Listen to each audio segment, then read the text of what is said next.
ভারত এক টেস্টের জন্য দল দিয়েছে, বাংলাদেশ 2 টেস্টের জন্য দল দিয়ে দিয়েছে। না, এখানে পাল্টাপাল্টির কিছু নেই, টক্করের কিছু নেই, মাঠের খেলার আগে জিতে যাবার কোনো ব্যাপার স্যাপার নেই। বিষয়টা হচ্ছে ভারত হোম টিম, সো সিরিজের প্রতিটা ম্যাচের জন্যই তারা আলাদা আলাদা স্কোয়াড ঘোষণা করতে পারে, সেই লাক্সারিটা তাদের রয়েছে।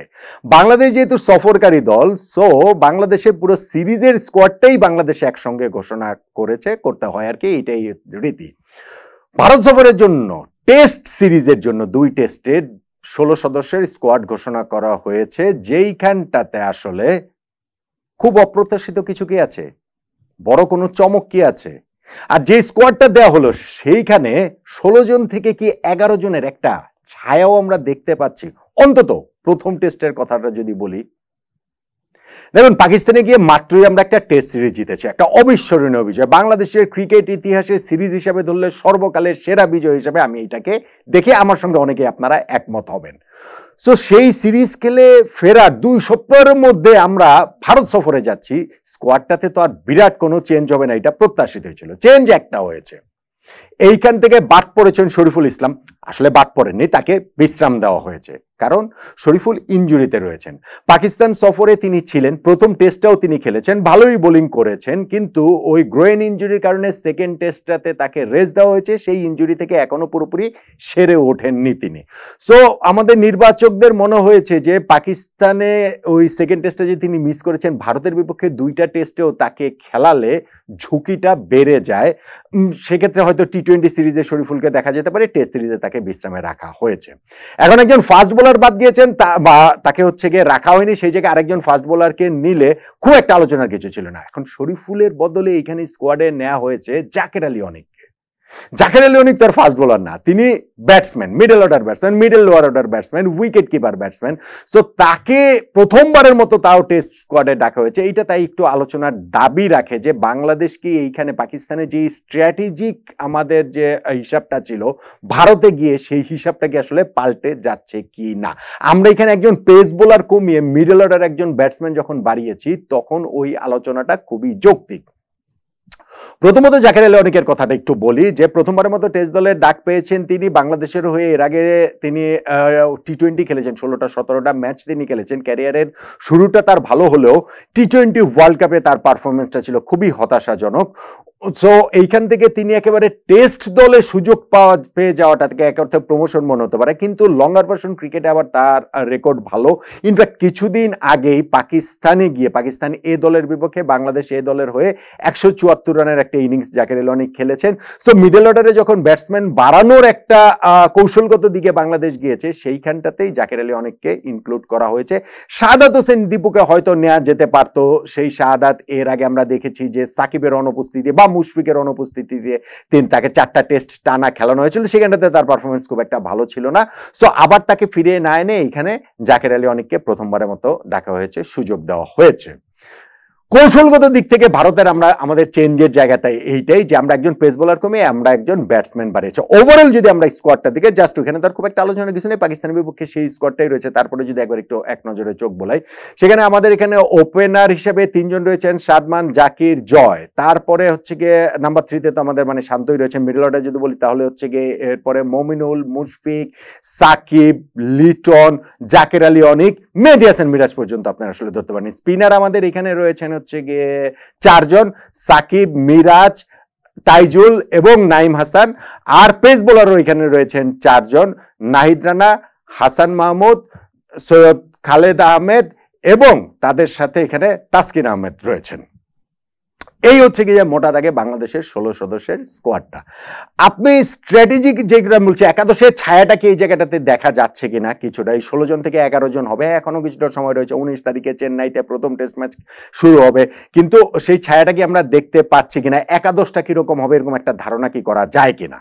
দেখুন, প্রথমত হচ্ছে গিয়ে আমাদের ওপেনার আমাদের 3 জন রয়েছেন, তার মধ্যে 2 জন খেলবেন। আমাদের পাকিস্তানে খেলার কথা ছিল হচ্ছে গিয়ে জয় এবং জাকিরের, কিন্তু জয় ইনজুরিতে পড়ে যাওয়ার কারণে সেইখানটাতে সুযোগ পেয়েছেন সাদমান সুযোগ পেয়ে 93 রানের প্রথম টেস্টে একটা ইনিংস খেলেছেন, ফলে সেকেন্ড টেস্টেও তিনি জায়গাটা ধরে রেখেছেন। সেকেন্ড টেস্টেও জয়কে খেলানো হয়নি, সাদমান এবং জাকির আমাদের ওপেন করেছেন। সো সাদমান যখন এক টেস্ট আগে ওরকম একটা ইনিংস খেলেছেন, একাদশে তার জায়গা পাওয়াটা নিশ্চিত আমরা বলতে পারি। জাকিরেরটা হয়তো বা অত নিশ্চিতভাবে বলা যাবে না। তারপরেও সেকেন্ড টেস্টে তিনি যে ওই আমরা পাকিস্তানের রান চেস করার সময় তিনি যে একটা কাউন্টার অ্যাটাকিং যে 40 রানের ইনিংস খেলেছিলেন সেটা খুব গুরুত্বপূর্ণ ছিল। এখন যদি টিম ম্যানেজমেন্ট মনে করে যে না, জাকিরকে বসিয়ে এইখানে জয় আবার ফিট হয়েছে, জয় কিন্তু ফিটনেসের কারণে খেলেন, ফিট হয়েছে, তাকে খেলানো যেতে পারে, এই একটা চেঞ্জ একাদশের মানে আমি যদি বলি সেই জায়গাটাতে ওপেনিং এর জায়গাটাতে হতে পারে। নাম্বার 3-তে শান্ত তো খেলবেনি, তার ফর্মের অবস্থা বেশ বাজে, তারপর ক্যাপ্টেন তিনি তো খেলবেনি, মমিনুল 4 খেলবেনি, 5-এ হচ্ছে গিয়ে আপনার কি বলেছিল মুশফিক খেলবেনি, 6-এ সাকিব আল হাসান খেলবেনি, 7-এ লিটন দাস খেলবেনি, 8-এ মেহেদী হাসান মিরাজ খেলবেনি। মানে এই জায়গাটাতে কিন্তু আপনি দেখেন যে কোনো সুযোগ জাকের আলী অনেককে নেওয়া হয়েছে, কিন্তু তাকে একাদশে খেলানোর কোনো সুযোগের এই জায়গাটা কি আছে? আমার কাছে মনে হয় একাদশে খেলানোর কোনো সুযোগের জায়গা আসলে নেই।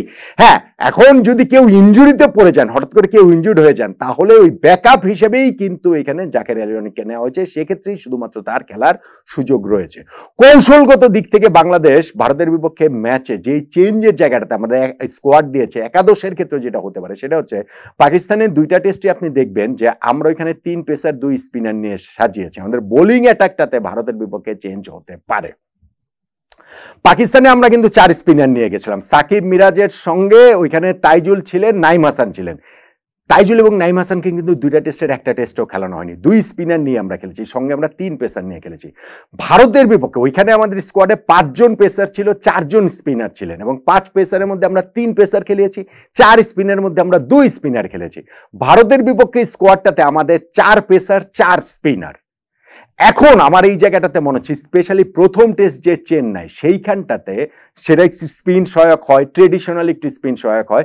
আমার কাছে মনে হচ্ছে ওইখানটাতে বাংলাদেশ 3 স্পিনার 2 পেসারের তত্ত্বে যাবে, যেই কারণে একজন পেস বোলার কমিয়ে আনা হয়েছে, যেই কারণে এইখানে শরীফুলের বদলে মিডল অর্ডার ব্যাটসম্যান একজনকে ইনক্লুড করা হয়েছে। কেননা মিডল অর্ডারের যেই অংশটা আমি বললাম ধরেন হচ্ছে 4, 5, 6, 7, 8 পর্যন্ত, এইখানটাতে কিন্তু আমাদের এক্সট্রা একজন ব্যাটসম্যান ওই স্কোয়াডে ছিলেন না। সো এর চেয়ে কম ব্যাটসম্যান নিয়ে তো আমরা খেলবো না, সেই কারণে এখানে জাকেরকে ইনক্লুড করা হয়েছে। মানে কিন্তু পেস বোলার কমানো হয়েছে কেন? কারণ আমরা পেস বোলার মানে 2টা পেস বোলার একাদশে খেলাবো, সেক্ষেত্রেও 2 জন কিন্তু একাদশের বাইরে থাকবেন, অন্তত প্রথম টেস্টের কথা আমি বলতে পারি সেই রকম ভাবে সাজানো হয়েছে বলে আমার কাছে মনে হয়। আমার মনে হয় যে সাকিব আর মিরাজ তো রয়েছেনই, সঙ্গে 3rd স্পিনার হিসেবে এখানে তাইজুল কিংবা নাইম হাসানের মধ্যে একজন ইনক্লুড হবেন, এবং আমার ধারণা সেটা তাইজুলই হবেন তার এক্সপিরিয়েন্স বিবেচনা করে। আর পেস বোলার যে 4 জন রয়েছেন সেই 4 জনের মধ্যে আসলে 2 জন খেলবেন। একাদশে 2 পেস বোলার খেলানোর এই ডিসিশনটা কিন্তু আরেকটা ট্রিকি ডিসিশন হবে। ধরেন আপনি 4 পেস বোলারের মধ্যে সৈয়দ খালেদ আহমেদকে আপনি বাদই না হয়ে দিলেন, তারপরেও তো আপনি তাসকিন, হাসান মাহমুদ, নাহিদ রানা, এই 3 জনের মধ্যে আপনি কাকে বসিয়ে রাখবেন? টিম ম্যানেজমেন্ট এই 3 পেসারের মধ্যে যদি 2 পেসার খেলানোর সিদ্ধান্ত নেয়, 3 পেসারেরই কিন্তু আমাদের পাকিস্তানের বিপক্ষে লাস্ট টেস্টটা যে আমরা জিতেছি সেখানে তাদের অবদান সিগনিফিকেন্ট অবদান আছে। বেশি অবদানটা নাহিদ রানা এবং হাসান মাহমুদের, তাসকিনের চেয়েও বেশি, তাসকিনের আছে কিন্তু তাসকিনের চেয়েও বেশি, কিন্তু এক্সপিরিয়েন্স আবার তাসকিনে গিয়ে। ফলে আমার কাছে মনে হয় যে আমরা একাদশের একটা ছায়া এখানে ভারতের বিপক্ষে যে স্কোয়াডটা দেওয়া হয়েছে সেটাতে আমরা দেখতে পাচ্ছি। একাদশে খুব বেশি অপ্রত্যাশিত কিছু নেই, খুব বেশি চমকের কিছু নেই, এরকমই হওয়ার কথা ছিল, সেরকমই হয়েছে। স্ট্র্যাটেজিক দিক থেকে আমরা একটু শিফট করেছি সেটা বোঝা যাচ্ছে, এবং সেইখানটাতে আমার মনে হয় আমরা ওপেনিং এর ওইখানটাতে একটা চেঞ্জ করবো কিনা একটা প্রশ্ন। আর নাম্বার 8 পর্যন্ত মেহেদী হাসান মিরাজ পর্যন্ত মোটামুটি ঠিকই রয়েছে। আমার কাছে মনে হয় আমরা 3 স্পিনার নিয়ে খেলবো, সেইখানটা তো 3rd স্পিনার তাইজুল হবেন, তাও মোটামুটি ঠিক। কিন্তু পেস বোলার যদি আমরা 2 জন নিয়ে খেলি, সেইখানটাতে হাসান মাহমুদ, তাসকিন এবং নাহিদ রানার মধ্যে কাকে বাদ দেওয়া হবে প্রথম টেস্টের একাদশ থেকে, সেইটাই টিম ম্যানেজমেন্টের সবচেয়ে বড় চিন্তা, মধুর চিন্তা আসলে হয়ে যাবে বলে এই স্কোয়াড ঘোষণা করার পরে, এই যে আর্লি এখন 1 সপ্তাহ বাকি রয়েছে, আমার কাছে অন্ততপক্ষে সেটাই মনে হচ্ছে। আপনার কি মনে হয় ভারতের বিপক্ষে প্রথম টেস্টে বাংলাদেশ এরকম 8 ব্যাটসম্যান 5 বোলার, তার মধ্যে হচ্ছে 3 স্পিনার 2 পেস বোলার নিয়ে একাদশ সাজাবে বলে আপনারা কি মনে হচ্ছে কিনা? জানাবেন নাকি?